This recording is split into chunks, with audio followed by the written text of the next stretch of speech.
Meus irmãos em Cristo queiram receber a paz do Senhor Jesus. Glória a Deus. Evangelho conforme escreveu Lucas, capítulo 15, versículo de número 14.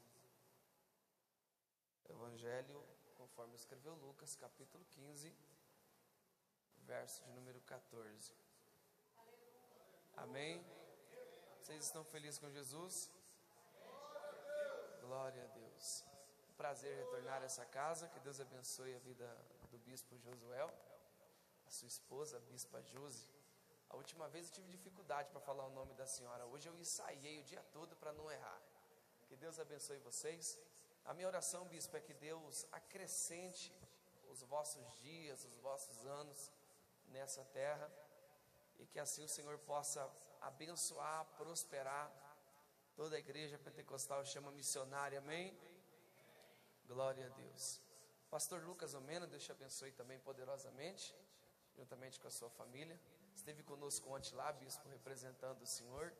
Inclusive eu trago um abraço do pastor Fábio, da missionária Patrícia, e de toda a igreja, o Brasil para Cristo, para os irmãos.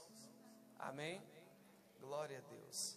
Evangelho de Lucas, capítulo 15, versículo 14. Todos encontraram? Estou acompanhado da minha esposa, ela está ali fora, acabou de sair. A neném está naquela transição, pastor, é aquela fase mais difícil que tem, eu acho. Mas Deus vai nos dar graça. Eu fui pregar numa igreja essa semana, os irmãos já começaram a profetizar outra. Eu já comecei a fazer igual o pastor Lucas, a orar repreendendo. Agora não, Jesus, tem um pingo de pressa para essa promessa se cumprir. Vamos lá. Evangelho de Lucas, capítulo 15, versículo 14. Está escrito: e havendo ele gastado tudo, houve naquela terra uma grande fome, e começou a padecer necessidades. E chegou-se a um dos cidadãos daquela terra, o qual o mandou para os seus campos apacentar porcos, e desejava encher o seu estômago com as bolotas que os porcos comiam, e ninguém lhe dava nada. Tornando em si, disse: quantos empregados de meu pai têm abundância de pão, e eu aqui pereço de fome? Levantar-me-ei, irei ter com meu pai, e dir-lhe-ei: Pai, pequei contra os céus e perante ti, já não sou digno de ser chamado teu filho, faze-me como um dos teus empregados. Gostaria de ler o versículo 23 e 24, que diz: e trazei o bezerro cevado e matai-o, e comamos, e alegremo-nos, porque este meu filho estava morto e reviveu, tinha se perdido e foi achado. E começaram a alegrar-se. Amém? Você pode pegar na mão do irmão que está do seu lado rapidinho? Glória a Deus. Curva a sua cabeça. Comece a falar com o Senhor, porque Deus tem coisas novas para nós aqui essa noite. Deus tem coisas grandes para entregar para nós aqui nesse lugar, nessa noite de domingo. Espírito Santo, Senhor, aqui está a tua palavra, Deus. Senhor, fale conosco nessa noite, Senhor. Somos carentes do Senhor, ó Pai. A tua igreja necessita ouvir o Senhor falar aqui nesse lugar. Manifeste, ó Deus, a tua glória, e que debaixo dessa palavra as prisões possam ser quebradas nesta noite, Pai. E que filhos, Pai, que andam permeando pela terra sem direção, possam voltar para o centro da tua vontade, para a tua casa nesta noite, em teu nome, ó Deus. Fale conosco, Pai. Convém que o Senhor cresça e que nós diminuamos nesse lugar, em nome de Jesus. Amém? Pode se assentar, glorificando ao Senhor. Glória a Deus. Irmãos, a palavra que o Senhor ministrou ao meu coração nessa tarde, ela é muito familiar da igreja, embora todos nós conhecemos. Nós estamos em uma noite que um dos principais propósitos é atrair filhos novamente para a casa do Pai. Bem, verdade é que os 3 anos de ministério de Cristo, o Senhor começa a apresentar algumas verdades àqueles homens que de fato estão andando ao lado do Senhor, conhecemos como seus discípulos. Bem, verdade que após o primeiro milagre ocorrido em João capítulo 2, na festa das bodas de Caná da Galileia, o milagre é tão grande, acontece a transferência de substância, a fim que a Bíblia relata que após o milagre os discípulos começaram a crer nele. Aquele milagre foi a chave de acesso para os discípulos se relacionarem com o mesmo e pedirem ao Senhor o acesso mais fundo, imerso adiante daquilo que o Senhor tinha para entregar a cada um deles. E bem verdade é que eles começaram a ser apresentados pelo Senhor praticamente em uma obra, irmãos, que estava em construção, cujo um dos principais fatores era o alicerce e a base da igreja daquele tempo, que é a oração. É por isso que eles chegaram no Senhor e fizeram uma pergunta digna de resposta. Eles disseram: Pai, ensina-nos a orar. E Jesus, ele apresenta a eles uma resposta muito direta, simples e objetiva, dizendo: Pai nosso que estás no céu, santificado seja o teu nome. A verdade é que Jesus está apresentando a eles o alicerce que vai construir, que vai apresentar a eles uma construção mais funda acerca daquilo que eles irão viver ao lado do Senhor. Notório é que o relacionamento do 2º ano do ministério de Cristo vai se aperfeiçoando, eles vão mergulhando mais fundo. No 2º ano, eles são movidos por uma graça, de fato que milagres se tornam tão real no meio deles, que os seus olhos, assim como aqui na Chama Missionária, nas noites de sexta-feira, acontece no período da manhã e da noite, é uma realidade. Os olhos dos discípulos contemplaram aquilo que vocês contemplam aqui nos cultos de sexta-feira. Os olhos deles se encheram de alegria, que eles viram tantos milagres, e Jesus deu uma direção a eles tão dura e tão funda ao mesmo tempo. Mas Jesus disse justamente isso aqui: se vocês crerem em mim, vocês vão fazer obras maiores que eu faço. Isso acontece no 2º estágio, no 2º ano de ministério de Cristo. E sabe o que eu acho interessante? Que no 3º ano, não é os discípulos que transmitem a pergunta e uma pergunta digna de resposta, mas é Jesus que apresenta a eles a resposta, a pergunta e a resposta. É interessante porque Jesus justamente apresenta isso: a partir de hoje, eu não vos chamo mais de servos, mas a partir de hoje eu vos chamo de meus amigos.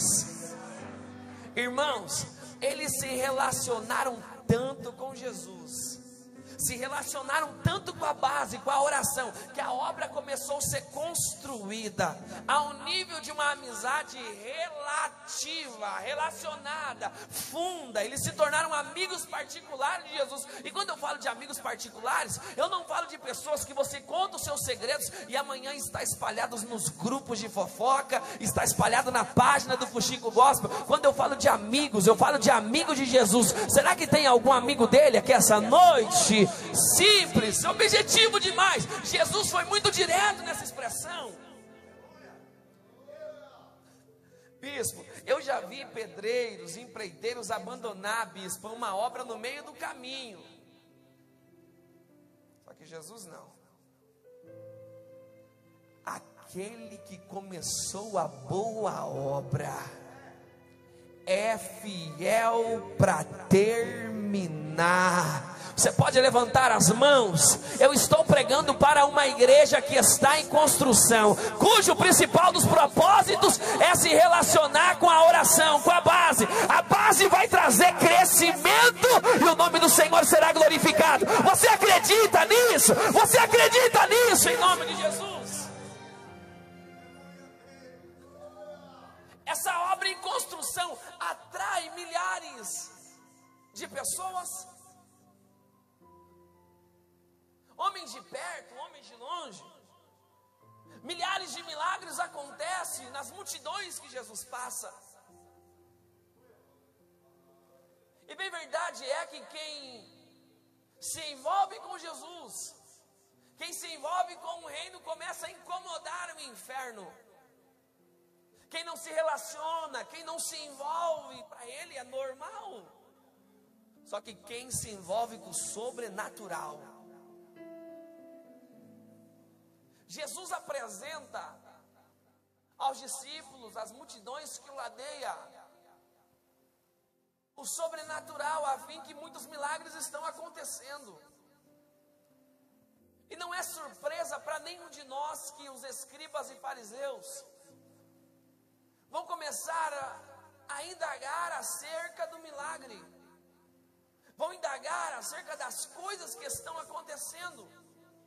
Bem verdade é que Jesus resolve se assentar e comer com os publicanos e pecadores. Os escribas e fariseus entraram em um nível de indagação, a fazer perguntas. E eles começaram a questionar, dizendo: quem é esse que come e bebe com os pecadores e com os publicanos? Jesus, ouvindo isso, ele apresenta uma proposta. E na proposta de aproximadamente 40 parábolas, ele apresenta uma parábola com 3 mensagens diretas. E dentro desse propósito, Jesus começa propondo acerca de um pastor de ovelhas que tem no deserto 100 ovelhas. Porém, na hora de conferir todas as ovelhas, ele percebe que uma ovelha se perdeu no caminho.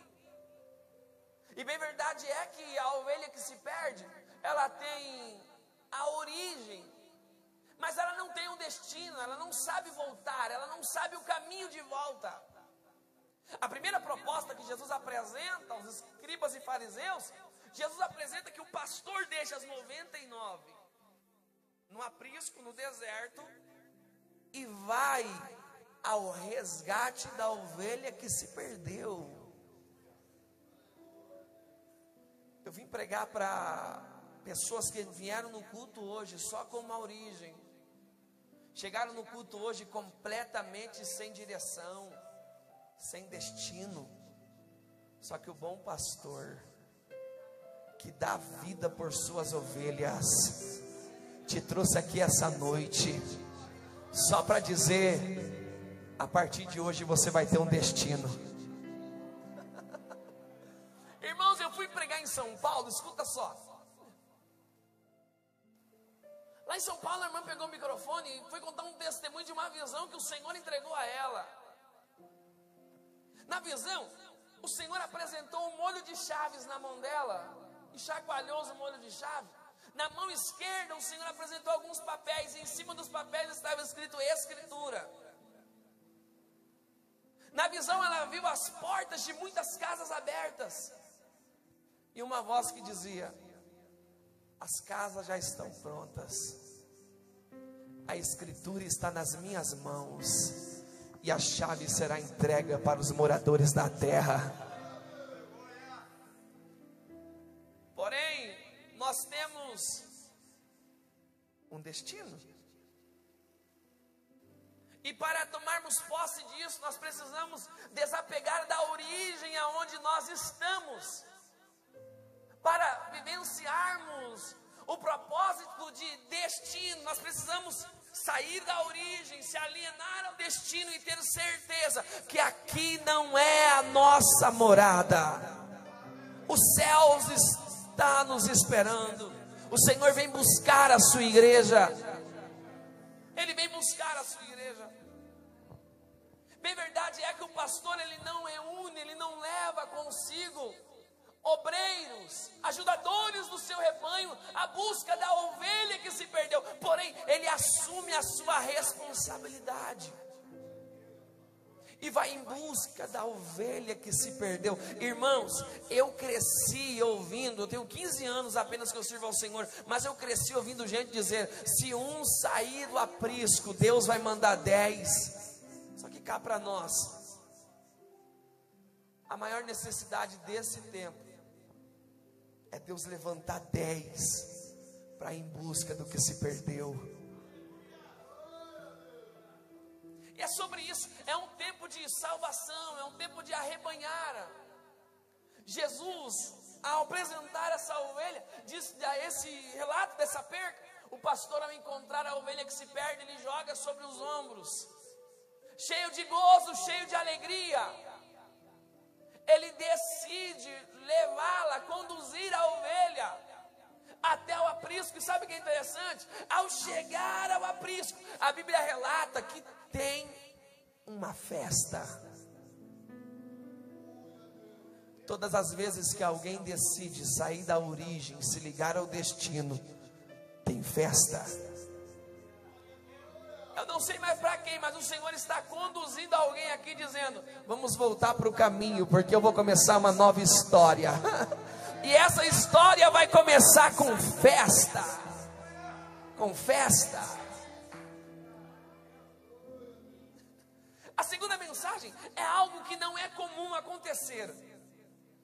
Quando eu estava lendo esse texto, irmãos, eu fiquei maravilhado, porque esse texto me encheu de alegria. Porque na segunda mensagem dessa parábola, a Bíblia diz que uma mulher, ao conferir as dracmas, percebe que uma dracma estava faltando. Olha que é algo que não é comum, bispo. A mulher vai se perder dentro de casa. É comum os homens se perder, não é verdade? E quando eu estava lendo isso, irmãos, como que eu fiquei alegre. Eu disse para minha esposa: olha só como que Deus é bom, nos justificando aqui. E ela falou: mas tem uma diferença aí, Lucas, porque os homens não gostam de procurar. E essa mulher pegou uma vassoura e foi procurar o seu valor. O segundo grupo que eu estou pregando aqui essa noite é um grupo que está dentro da casa, porém está perdido, sem direção. Mas o Senhor está dizendo para alguém aqui essa noite: determine, pegue uma vassoura e vai varrer a casa. Quem sabe sobre esse altar aí dentro, o apóstolo Paulo é muito direto dizer que somos templo e moradia do Espírito Santo. Quem sabe dentro desse altar só tem cinzas, e nessa noite o Senhor está dizendo para alguém: pega uma vassoura, limpe a casa, porque chegou a hora de voltarmos a colocar lenha no altar, e o fogo vai arder continuamente sobre o altar e não vai se apagar. Observe, irmãos, mulheres têm muitas amigas. Ela poderia ter chamado as amigas para ajudá-la a procurar, só que ela perdeu. Ela decidiu ir procurar. Só que quando ela encontrou, ela chamou todas as amigas e vizinhas, dizendo: alegrai-vos comigo, porque encontrei a minha dracma perdida. Quando você encontrar o teu valor, vai ter alegria, vai ter festa no ambiente que você chama de casa novamente. Só que para isso, busque com diligência. Pegue uma vassoura e vai procurar o valor que você perdeu. A terceira mensagem retrata de um fazendeiro que tem 2 filhos. O filho mais novo, ele faz um pedido completamente antiético ao pai. Ele pede ao pai parte da sua herança. E observe, a Bíblia diz que ele divide com os 2 filhos. a herança, 2 medidas. Porém, o mais novo toma partido em sair de casa. O pai não manda nem o mais novo e nem o mais velho sair de casa. Eles têm tudo na mão e estão em casa. Só que o mais novo decide sair de casa em busca de uma nova direção. Porém, ao pegar toda a sua herança, ao sair de casa, o pai, com seus olhos firmados na saída do filho, ele carrega em si uma última imagem de um filho que está saindo de casa com tudo na mão. Irmãos, quando o filho está saindo de casa, o pai olha para os empregados e diz: corre lá no mangueiro, começa a cevar um boi. Olhou para as costureiras que tinha sobre o ambiente e diz: ó, já começa a confeccionar uma roupa, confeccione um anel. Que sabe, alguém disse: por quê? Porque em breve nós vamos ter festa na casa. Do mesmo jeito que ele está saindo, ele vai voltar. E já tem que ter roupa nova preparada para ele. Já tem que ter sandálias novas. Já tem que ter anel novo para colocar no dedo dele, vestes novas. Já tem que ter um boi cevado, porque quando ele voltar, a festa já tem que estar preparada. E quando o filho está saindo, o pai já está preparando a volta. Esse filho sai pelo mundo, começa a gastar dissolutamente. Começa a gastar todos os seus bens, toda a sua herança, completamente sem direção. Ladeado de muitos amigos. Os amigos que estão ao seu lado quando tem algo a oferecer. E notório é que quando nós temos algo na mão, revela alguns que querem se aproximar, justamente para se beneficiar. Só que quando a herança acabou, os amigos foram embora juntamente com ela. A Bíblia relata que houve uma grande fome naquele lugar. E olha o detalhe que tem no texto: e ninguém lhe dava nada. Irmãos, cadê os amigos que usufruíram da herança? Será que eles eram tão pobres assim que não podia apresentar a ele algo de comer no período da fome? É que no processo da fome vai revelar quem está junto e quem não está. Só que não se assuste quando no processo da fome bater, só tiver uma saudade do pai aqui dentro. Eu estou pregando para a gente que os amigos foram embora, a herança não tem mais, mas a única coisa que tem aí dentro ainda é a saudade da casa do pai, saudade em falar em línguas estranhas, saudade de ser abraçado pelos jovens, saudade de ser abraçado pelas irmãs do círculo de oração, saudade de estar no meio dos obreiros, de estar aqui na sexta de manhã consagrando ao Senhor. O mundo pode ter se beneficiado com a sua herança, você pode ter perdido tudo lá fora, só que ainda tem algo aí dentro que é insaciável. As tabacarias não foi capaz de preencher, os baile funks não foi capaz de preencher, outros lugares não foram capazes de preencher. Só que nessa noite você vai matar essa fome. O próprio Oséias, em suas palavras, disse que nos últimos dias chegaria um período de fome, não de comida, um processo de sede, não de beber água, mas um período de fome e sede da palavra de Deus. Esse processo que eu estou falando, eu estou pregando para a gente aqui que está aqui dentro e justamente está com saudade de outros tempos. Só que cá para nós, irmãos, os tempos mudaram, só que o nosso Deus ainda continua sentado do trono, olhando para nós e dizendo: a glória desta última casa será maior do que a da primeira. processo da fome, Deus sempre vai apresentar alguém que vai trazer uma direção para a sua vida.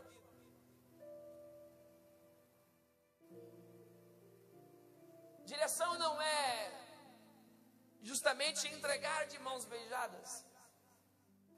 Direção não é dar comida. Eu acho interessante porque vem um cidadão de uma terra distante e apresenta a ele uma oportunidade de apacentar porcos. E o texto continua dizendo que ninguém lhe dava nada. Ao apacentar porcos, ele começa a sentir desejo de comer a comida dos porcos. E olha o que o texto diz: e ninguém lhe dava nada. Ele não come a comida dos porcos, ele sente desejo. Todo filho que já teve um relacionamento com o pai sabe que o processo que o leva a desejar coisas que o chiqueiro pode oferecer, no momento de usufruir aquilo que o chiqueiro pode proporcionar, vai passar em um processo de reflexão. Nós refletimos quando perdemos. Aliás, o ser humano só dá valor quando perde. Esse filho, ao sentir desejo, ele lembrou da casa do pai. E ao se lembrar da casa do pai, ele diz justamente isso: na casa do meu pai tem abundância de pão, e eu aqui pereço de fome. Levantar-me-ei, irei ter com meu pai, e direi: Pai, pequei contra os céus e perante ti, já não sou digno de ser chamado teu filho. E olha que interessante, irmãos, no processo à beira do chiqueiro, ele já começa a ensaiar o discurso de volta para casa. Eu não sei, mas tem gente que vem para o culto hoje aqui determinada a dar um passo na sua vida. Pode ser que você chegou aqui dizendo: ai, Senhor, é só mais um culto, se o Senhor não falar comigo a partir de hoje, nunca mais piso numa igreja. Mas a palavra que Deus está dizendo para alguém aqui hoje é: volta para o centro da minha vontade. Volta para casa.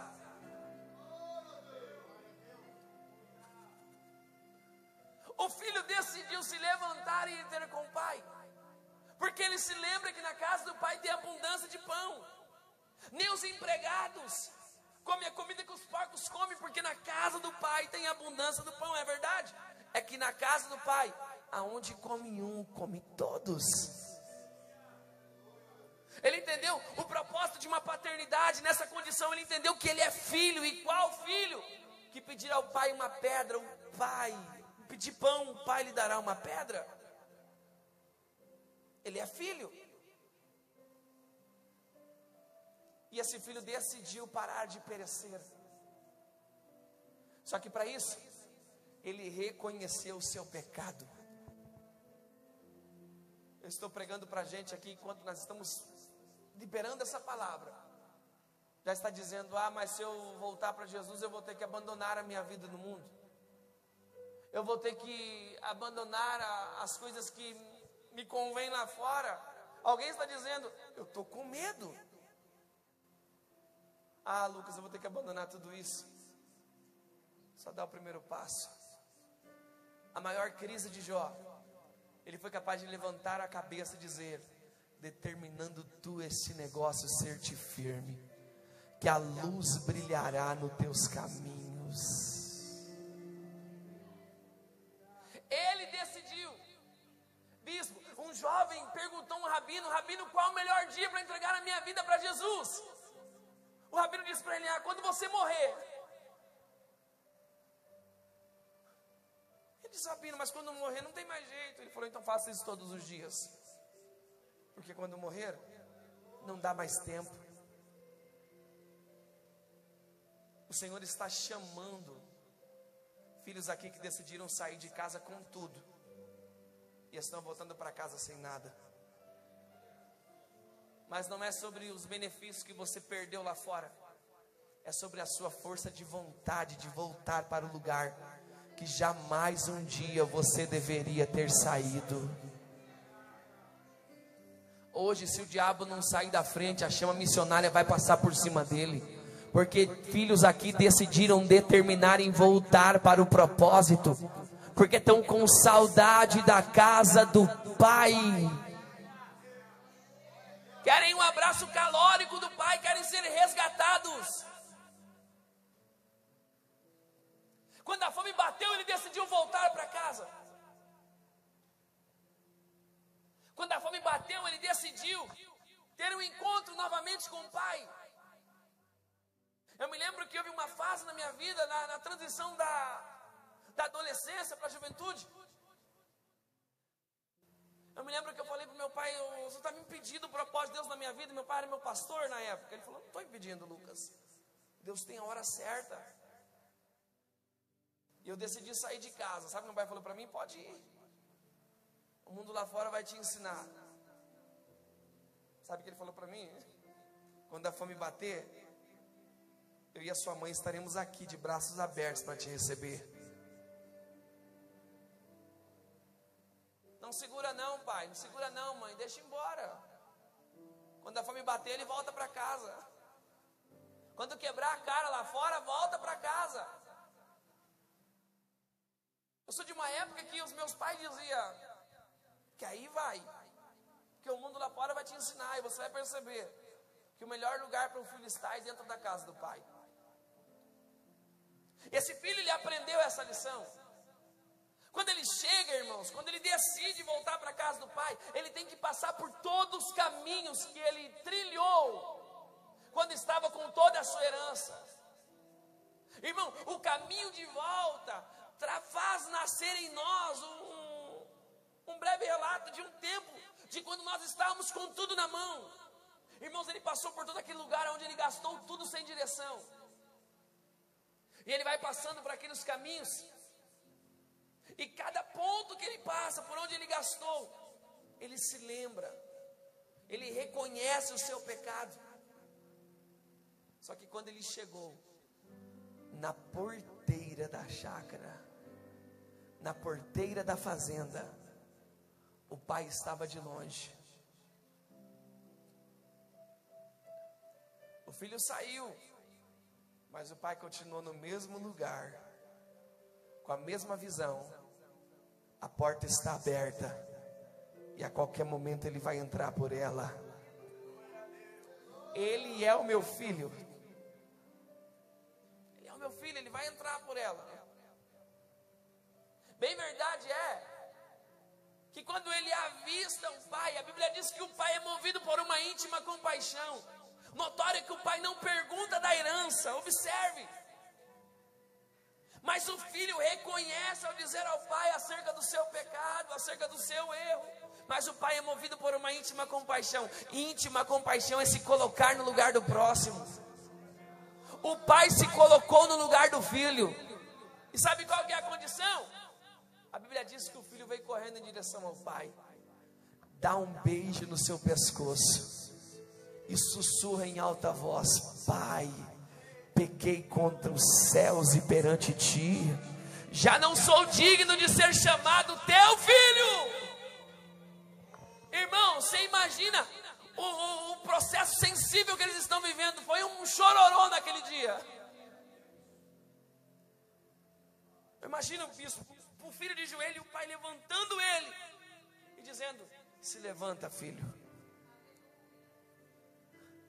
O filho olha para o pai sem reação. O pai já olha para os empregados e diz: pega lá o bezerro cevado, traga lá um anel novo, pega as sandálias que nós vamos colocar nos pés dele, traga a veste nova e manda preparar um banquete, porque este meu filho estava morto e reviveu, estava perdido e foi achado.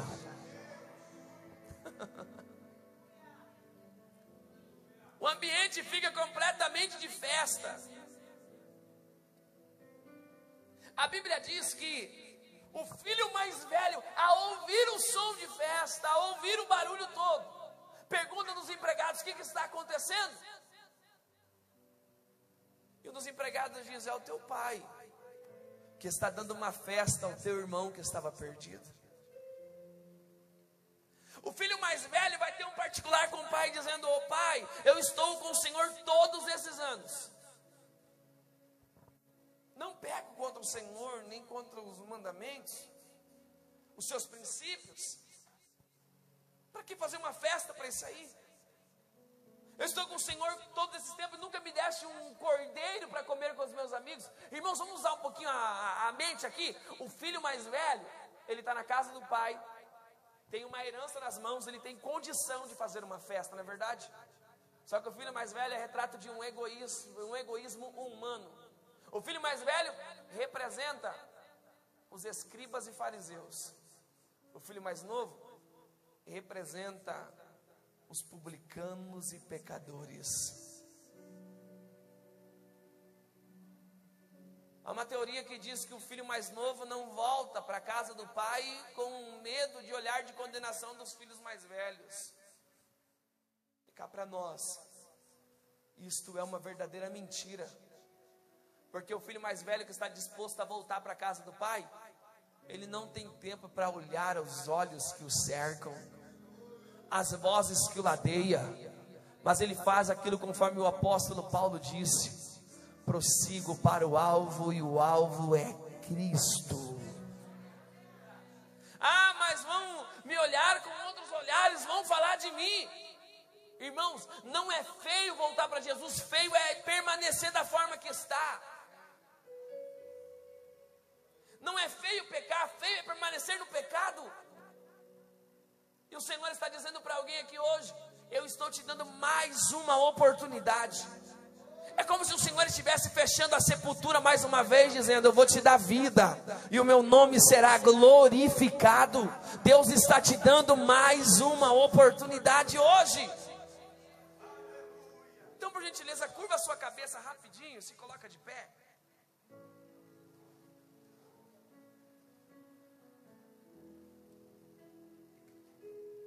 Isso, curva a sua cabeça e comece a orar. Nós estamos em uma batalha espiritual aqui. Senhor, passeie entre nós, Pai. Espírito Santo é o Senhor que convence o pecador do seu pecado, Pai. Então vai lá nessa cadeira e traga essa alma aqui na frente para reconciliar com o Senhor, ou aceitar o teu nome. Traga aqui, Pai. Isso, irmãos, vai orando, vai orando. Isso. Uma noite de resgate.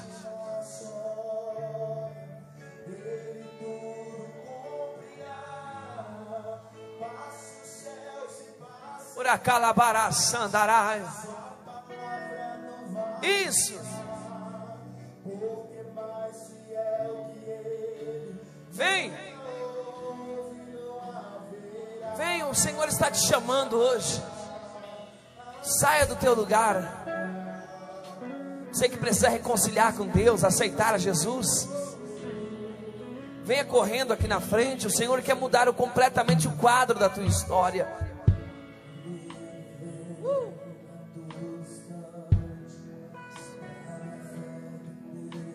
Isso, irmãos, vai orando. Alacalabará sandará calabrominário séria. Urecomendara prominária tsorebori calabaração.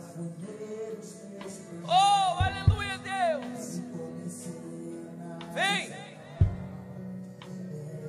Sim.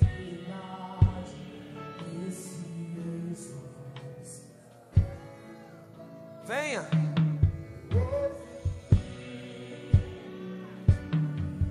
Já está tendo festa aqui, bispo. Já tem gente aqui na frente. Está tendo festa aqui essa noite, igreja. Isso.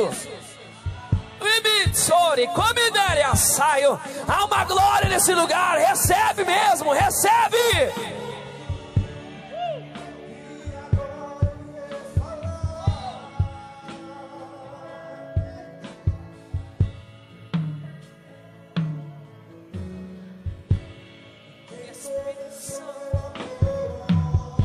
Isso.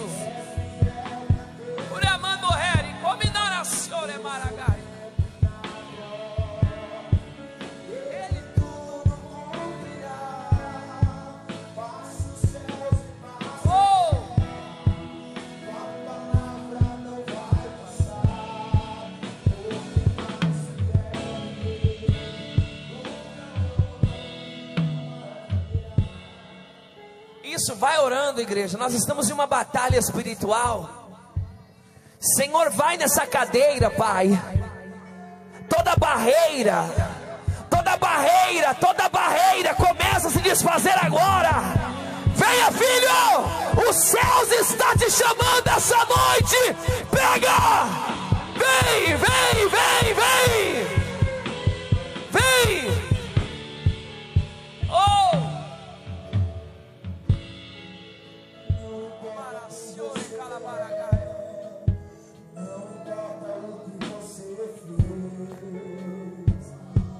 isso. Isso. Ora calabara sandará cominará sai. Oh! Espírito Santo Consolador. Oh, aleluia!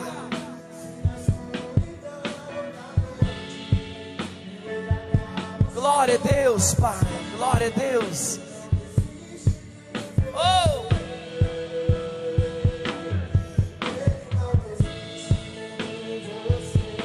Glória a Deus.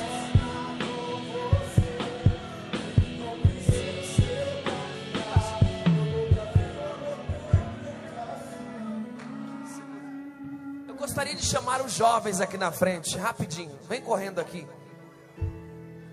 Eu gostaria que vocês abraçassem este jovem aqui, porque vocês vão orar por ele agora. Vem correndo, rápido. Rapidinho. Coloque ele bem no centro da roda aqui de vocês. Vocês vão orar por ele agora. Alacalabrominarasi, camandoria calabarasandarai. Ora prominara chore prominasi, calamandorere prominara cominas. Oh, aleluia, está descendo algo novo aqui essa noite. Está descendo algo novo aqui. Espírito Santo de Deus, comece a orar, queridos. Comece a orar. Isso, isso, isso. Isso. Abracem ele, por gentileza, abracem ele. Isso. Isso.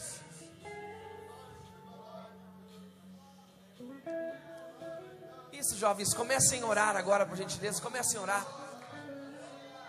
Os irmãos que estão na nave da igreja, peguem na mão um do outro, por gentileza, peguem na mão. Peguem na mão, peguem na mão. Peguem na mão.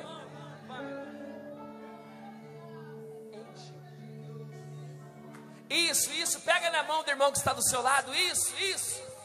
Comece a orar, está descendo algo novo aqui essa noite.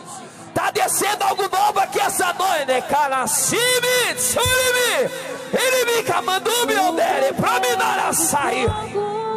Isso, isso, isso, isso. Isso. Pega o renovo para tua casa essa noite. Pega. Pega o renovo nessa noite.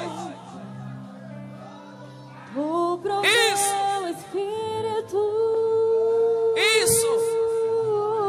Comece a orar ao Senhor. Entrego por inteiro.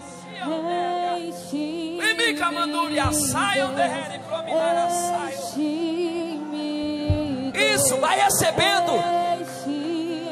Deus vai batizar no meio dos jovens aqui. Comece a orar para o batismo agora, jovem. Você que não é batizado, comece a dizer glória a Deus, glória a Deus, glória a Deus. Comece a orar, comece a orar. Deus vai batizar aqui. Isso, recebe nessa noite.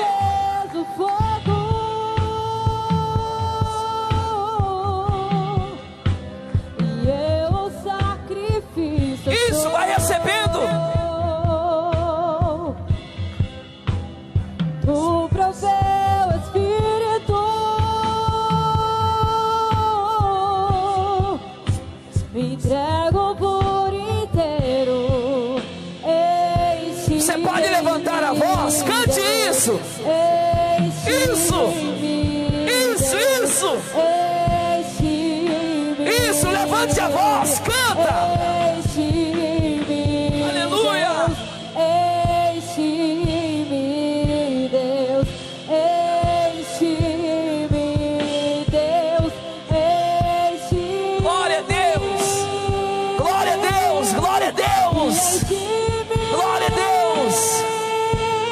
Espírito Santo, Espírito Santo, derrama sua glória, oh, aleluia, derrama sua glória. isso, segura, isso, oh,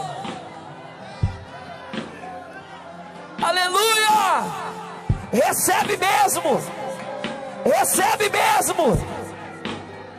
Escuta, o filho pródigo saiu de casa, só que aqui Deus não está trazendo um filho de volta, Deus está nascendo um filho novo aqui, uma alma está aceitando Jesus, estamos em festa, adore o nome do Senhor, oh, aleluia.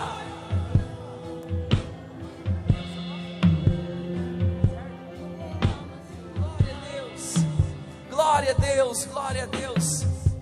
O Sérgio está aceitando a Jesus essa noite, irmãos. Glória a Deus, glória a Deus. Glória a Deus. Obrigado, bispo.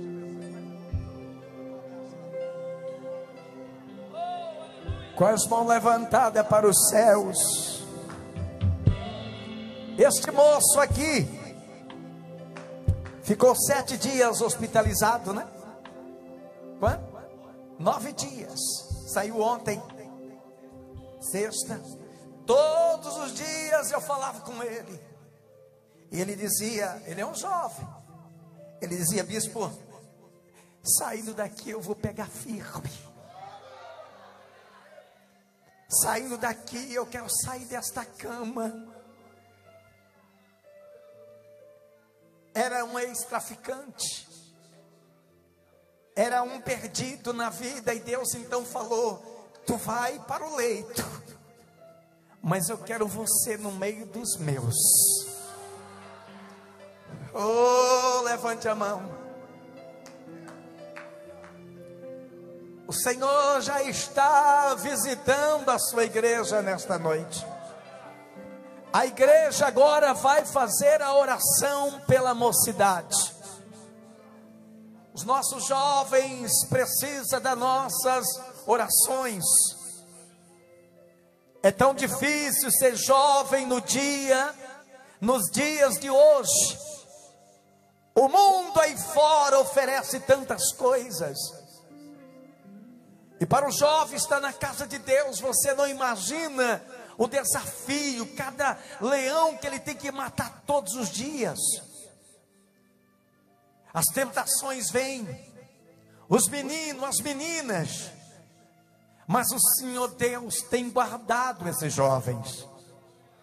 Eu quero agora fazer uma oração, e vocês irão estender as mãos a cá. A confissão, você vai gritar bem alto, diga assim, Senhor Jesus,